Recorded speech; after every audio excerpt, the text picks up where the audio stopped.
మీరు మఠాలకు ఈ రకమైనటువంటి నోటీసులు ఇవ్వటం తప్పు, మఠాలను అవమానించటమే అని నేను మాట్లాడితే మీ భజన వాళ్ళు ఏమని మాట్లాడుతున్నారంటే పాకిస్తాన్ బార్డర్లో తీవ్రవాదులు వస్తున్నారు కనుక భద్రతా చర్యలలో భాగంగా హైందవ ధర్మ పరిరక్షణ కోసమని కొండ మీద భద్రతా చర్యలలో భాగంగా మఠాలకు నోటీసులు ఇవ్వటం జరిగింది అని అంటున్నారు. అంటే మఠాధిపతుల్ని ముఠాధిపతులు అనుకుంటున్నారా బిఆర్ నాయుడు గారు, మీ పాలక మండలి?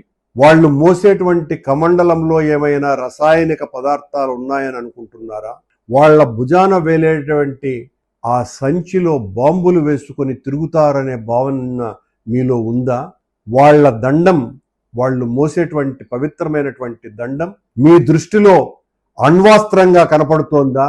వాళ్ళు భక్తులకందరికీ ఇచ్చేటువంటి చిరు తీర్థం మీకు నిషేధిత వస్తువుగా అనిపిస్తుందా?